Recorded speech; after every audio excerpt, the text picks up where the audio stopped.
ഭാഗം 12. 2 ലക്ഷം രൂപ കിട്ടുന്നത് ഞാനെന്തിനാ വെറുതെ കളയുന്നത്?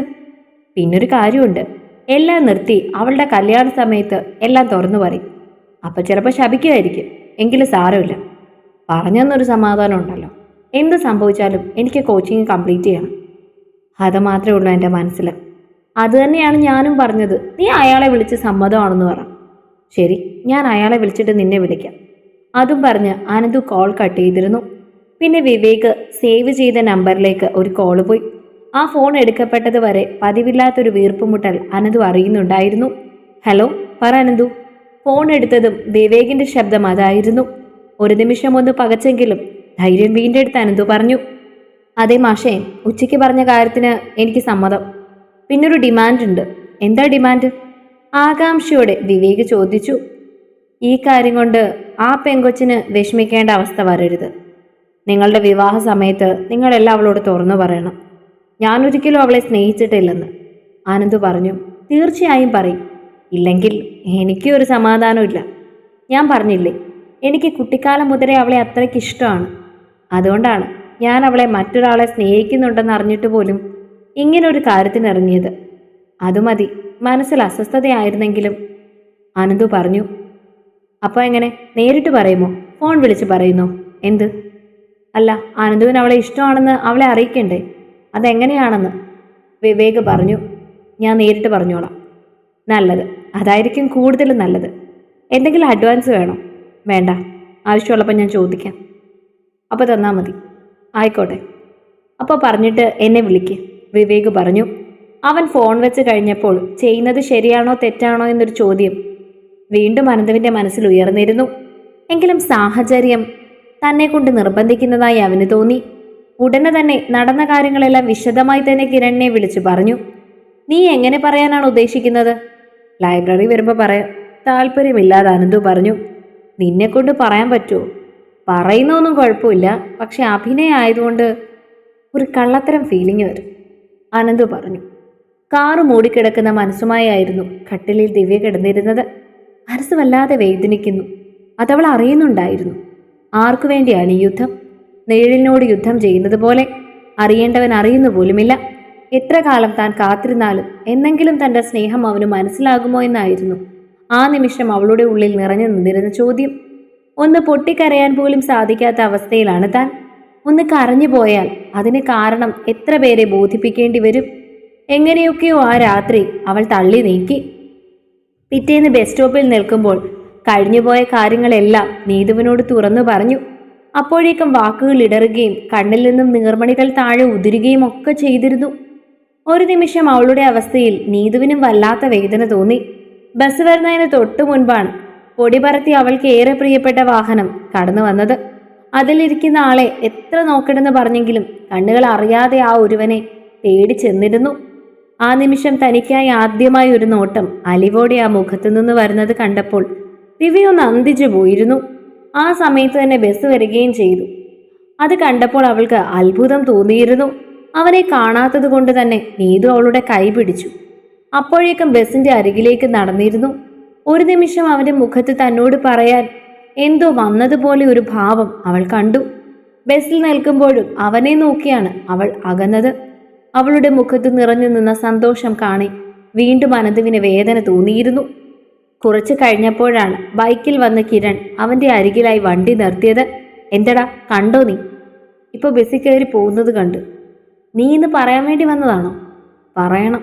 അയാളോട് ഉറപ്പ് പറഞ്ഞില്ലേ? അയാൾ എന്താ പറഞ്ഞത്? കാശ് വല്ലതും വേണമെന്ന്. ഞാൻ വേണ്ടെന്ന് പറഞ്ഞു. എന്തിനാ അങ്ങനെ പറഞ്ഞേ? പിന്നെ തന്നില്ലെങ്കിലോ? തരാതിരിക്കില്ല. കോച്ചിങ് സെൻറ്റർ 2 മാസം കഴിഞ്ഞിട്ട് മതി. അപ്പം മൊത്തം കെട്ടിവെക്കാമെന്നാണ് വിചാരിക്കുന്നത്. ഇപ്പോൾ വാങ്ങിയ ചിലവായിപ്പ്. അപ്പോൾ അഡ്വാൻസ് ആയിട്ട് വാങ്ങാം. എന്നാലും ചെയ്യുന്നത് ശരിയല്ലെന്നൊരു തോന്നൽ. ആ പെണ്ണാണെങ്കിൽ എന്നെ കാണുമ്പോൾ തന്നെ വലിയ സന്തോഷം. തെറ്റല്ലേ? ആശ കൊടുത്തിട്ട് അവസാനം അഭിനയമായിരുന്നെന്ന് അറിയുമ്പോൾ അത് സഹിക്കാൻ കഴിയോ? സ്നേഹം കൊടുത്ത ഒരാളെ പറ്റിക്കുന്നതിലും ഹീനമായൊരു പ്രവൃത്തി ഈ ലോകത്ത് മറ്റെന്താണ്? അതും ഒരു പാവം പെണ്ണ്. അവൾ എന്നോട് എന്ത് തെറ്റ് ചെയ്തു? സ്നേഹിച്ചിട്ട് മാത്രമേ ഉള്ളൂ. 4 കൊല്ലമായിട്ട് ഇഷ്ടമാണെന്ന് പറയുന്നു. എങ്ങനെയാ ഞാൻ? നിനക്ക് പറ്റില്ലെന്ന് പറഞ്ഞാൽ പോരെ, പ്രശ്നം തീർന്നല്ലോ. പറ്റില്ലെന്ന് പറയായിരുന്നു. പക്ഷെ കഴിഞ്ഞ ദിവസം തന്നെ അമ്മ എന്നോട് കുറേ കാര്യങ്ങൾ പറഞ്ഞു. എങ്ങനെയെങ്കിലും വീട്ടിൽ നിന്ന് എനിക്ക് രക്ഷപ്പെടണം. അതിനെനിക്ക് കുറച്ച് പണം വേണം. ഞാൻ രക്ഷപ്പെട്ടാൽ മാത്രമേ അവളെ എനിക്ക് രക്ഷപ്പെടുത്താൻ പറ്റൂ. അതുകൊണ്ട് എനിക്ക് പണം അത്യാവശ്യമാണ്. എങ്കിൽ പിന്നെ നീ മറ്റൊന്നും നോക്കണ്ട. അവൾക്ക് നിന്നോട് സ്നേഹമാണെന്ന് പറഞ്ഞാലും അത് പ്രായത്തിൻ്റെ വെറും തോന്നലാണോ എന്ന് അറിയില്ലല്ലോ. അതെ, ഇനി വരുന്നതിൻ്റെ ബാക്കി തീരുമാനിച്ചു കഴിഞ്ഞു. അതിലിനി ഒരു മാറ്റവുമില്ല. ഉറച്ചതായിരുന്നു അവൻ്റെ മറുപടി. സത്യമാണോ നീ പറയുന്നത്? നീതു അവളോട് ചോദിച്ചു. അതെ, നമ്മളെ കണ്ടോണ്ട് ആൾ ബൈക്ക് സ്ലോ ചെയ്തിരുന്നു. എന്തോ പറയാനാണെന്ന് തോന്നുന്നു. അപ്പോഴേക്കും വണ്ടി വന്നു. നീ ആളെ കണ്ടില്ല. എനിക്കാണെങ്കിൽ എന്തെങ്കിലും പറയാനുള്ള സാഹചര്യം ഉണ്ടായില്ല. ദിവ്യ ഉത്സാഹത്തോടെ പറഞ്ഞു. ഇനി വഴക്ക് പറയാനാവോ? അല്പം സംശയത്തോടെ നീതു ചോദിച്ചു. അതറിയില്ല, പക്ഷെ നമ്മളോടെന്തോ പറയാൻ വേണ്ടി തന്നെ ആയിരുന്നു. വേറെ ആരും അവിടെ ഇല്ലായിരുന്നു. എനിക്ക് നിനക്ക് എന്നെ പിടിച്ചു നിർത്തിക്കൂടായിരുന്നോ? ഞാൻ ഫുൾ ഷോക്ക്ഡ് ആയിരുന്നു. അന്ന് കോളേജിൽ ഇരുന്നപ്പോൾ മുഴുവൻ ദിവ്യയുടെ മനസ്സ് മറ്റെവിടെയോ ആയിരുന്നു. അല്ലെങ്കിലും രാവിലെ ആ ബസ് സ്റ്റോപ്പിൽ മനസ്സ് നൽകി ശരീരം മാത്രമായിരുന്നല്ലോ തനിക്കൊപ്പം വന്നത്. വൈകുന്നേരമാവാൻ അവൾ കൊതിച്ചു. അവസാന മണിയും അടിച്ചു കഴിഞ്ഞപ്പോൾ നീതുവിനോടൊപ്പം പായുകയായിരുന്നു. വായനശാലയുടെ അരികിൽ വണ്ടി നിർത്തിയപ്പോൾ വല്ലാത്ത സന്തോഷം തോന്നി. ചുറ്റും പരതി ആ പ്രിയ മുഖത്തിന് വേണ്ടി പലവട്ടം നോക്കിയെങ്കിലും കണ്ടില്ല. ഒടുവിൽ വേദനിച്ച് ഹൃദയത്തോടെ നീതുവിനോട് യാത്ര പറഞ്ഞ് തിരികെ വീട്ടിലേക്ക് നടക്കുമ്പോഴാണ് വയൽ വരമ്പത്ത് പരിചിതമായൊരു ബൈക്കിന്റെ ശബ്ദം കേട്ടത്. തിരിഞ്ഞു നോക്കാൻ പോലും കേൾപ്പില്ല. എന്തുകൊണ്ടോ ഹൃദയതാളം അത് അനുവദിക്കുന്നില്ല. നിശ്ചലമായി പോയ അവസ്ഥ. അപ്പോഴേക്കും ആ ബൈക്ക് തൻ്റെ അരികിൽ കൊണ്ടുവന്ന് നിർത്തിയിരുന്നു. ഒരു നിമിഷം ശ്വാസമെടുക്കാൻ പോലും അവൾ മറന്നുപോയി. ദിവ്യ.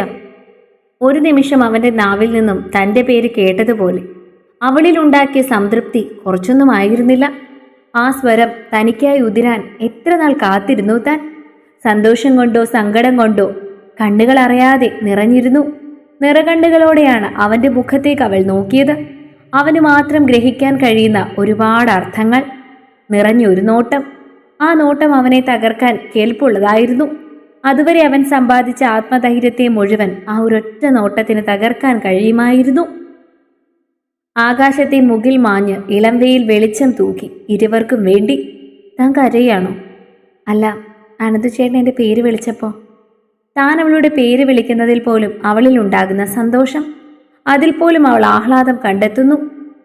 അതവനെ അമ്പരപ്പിച്ചു. തനിക്കെന്നെ ഒരുപാട് ഇഷ്ടമാണോ? അവളുടെ മുഖത്തേക്ക് നോക്കാതെയാണ് അവൻ ചോദിച്ചത്. ആണോന്നോ? അതെന്തൊരു ചോദ്യമാണ് എന്തുവേട്ടാ.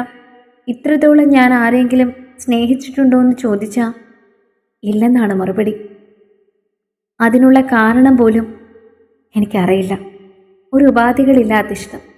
ഇന്നത്തെ സന്തോഷവും നാളത്തെ സന്തോഷവും ഇന്നലത്തെ സന്തോഷവും ഭാവിയിലേക്കുള്ള സമ്പാദ്യവും എല്ലാം അനന്തുവേട്ടനോടുള്ള ഇഷ്ടം മാത്രമാണ്.